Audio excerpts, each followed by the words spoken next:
quarter. Here he is. Mr. Curry. Are you not ready? I wasn't. Unbelievable. I wasn't. I'm not used to you getting here this fast. Thank you. You're right. That's a good point.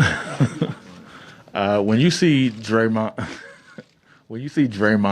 like have a rough game or a game that he says wasn't up to his par, how much have you grown to come to expect him to bounce back from that? That is the expectation. There's no other way, no other scenario where I see it playing out any different than him coming out with the right energy, focus, just making his impact, felt on the court. I know he takes all that stuff personally in terms of his standard and what he knows he can do out there on the floor. So when he doesn't meet that, he's usually pretty honest and accountable to himself, first and foremost, to the team, and then you go out and hoop. So we all go through that at some point. And, you don't win championships and be the team that we are if you don't have that, in your DNA at some point. So we got to go out and prove it, Draymond included. Question on the left. Tomer Zarley from Clutch Point. Steph, it's kind of a two-parter. Where have you made the biggest growth since you guys' last championship, you think? And after a loss, do you even get to a point where you're down about it, or are you at a point where you're able to just move on and there's so much left going on?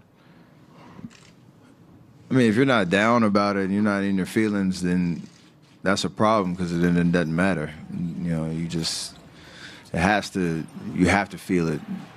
How much it lingers, that's the test of, to Margaret's question, just how do you bounce back? You go home after the game, you're probably thinking about every play that happened, what you could have done differently. Was a defensive rotation, a shot that would have went in, a decision you make, whatever it is, those things kind of, circle in your head, and you probably lose a little bit of sleep that first night. Then you come back the next day and realize you have an opportunity to protect your home court again on Sunday, and just keep things moving, and get yourselves back into the series. So the locker room after the game one was rough. Like we all know the opportunity we let slip in terms of that fourth quarter, but it doesn't kill your confidence that you can't come out Sunday and win that game. And that's what we're going. That's what we're going to do. So not much has changed from the last. From 18 or any of those finals appearances, and really in terms of me personally, how I've evolved, it's just continue to try to play at a high level, understand the game, understand the things that can happen in the playoff series and in the finals, and adjust accordingly as you go through it. Monty in the middle. Steph, after going through the video of the game, what are the things you saw, and what's your reaction to what you saw, and do you think you played with enough defensive, force over the course of the game? There were spurts, not over the whole course of the game. They're a great team. They have a lot of different weapons, a lot of threats. Guys had some amazing nights shooting the basketball. So you understand some of the mistakes we made, they took advantage of it. We could have made the same mistakes. They could have missed some shots, and we might be having a different conversation, but the way it played out, I think early in the game there were some defensive breakdowns and some lack of physicality that gave, some of their guys some confidence, and then that carried over through the rest of the game. And in the fourth quarter, you could just feel the momentum just, shifting dramatically, and the avalanche started. So we have to come out with a sense of desperation, first quarter, and really cement ourselves in terms of what we're trying to do. Play with the same joy, the same aggressiveness that we always do, but have to sustain it over 48. And it's crazy saying that. That's what it should be like in the finals, with two great teams going at it.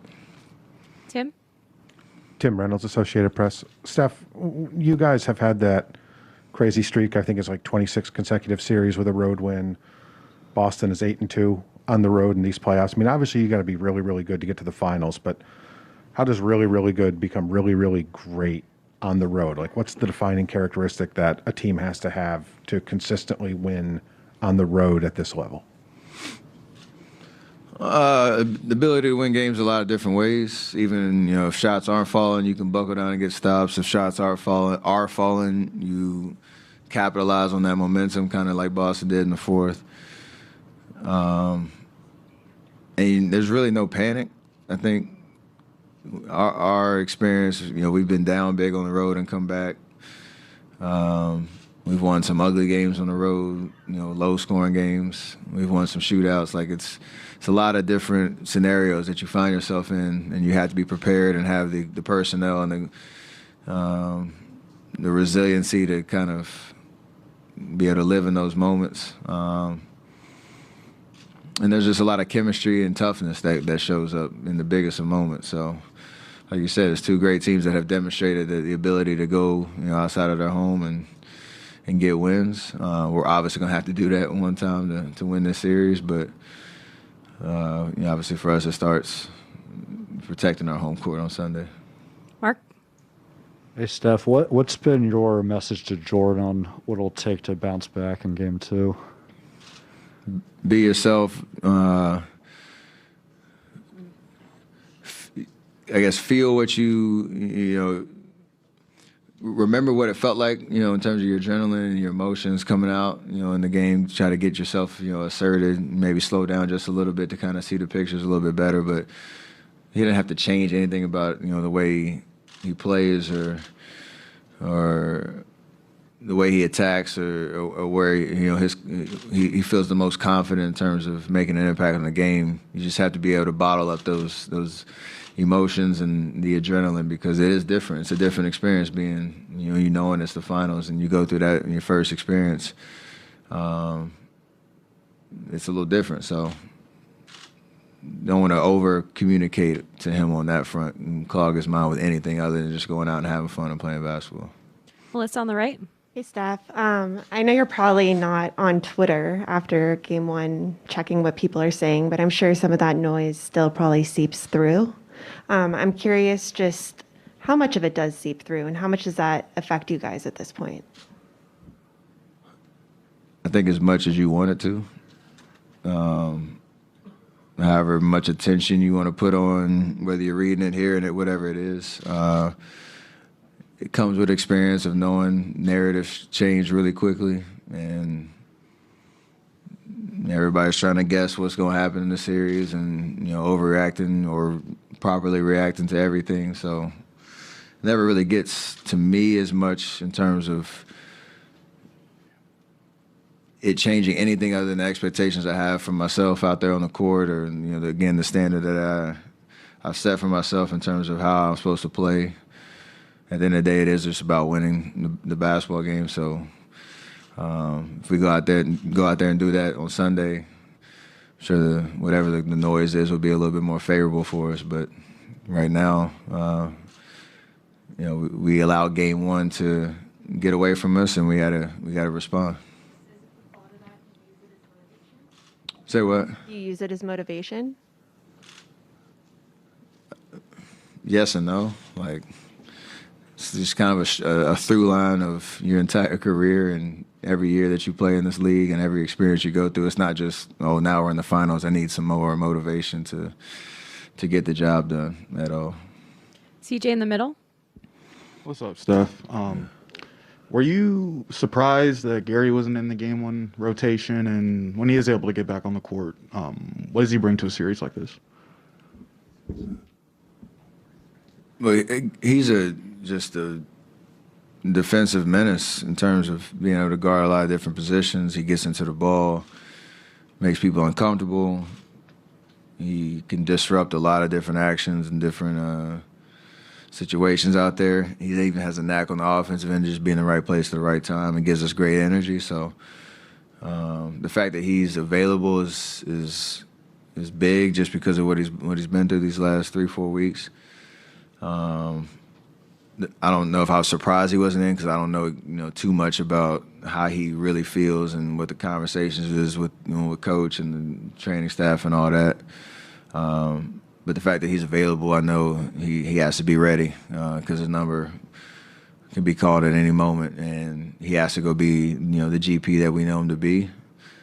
he can affect this series that same way. Guarding Jalen, guarding Jason, Marcus, whoever he's asked to guard, and giving us a huge boost of energy because that's what he does.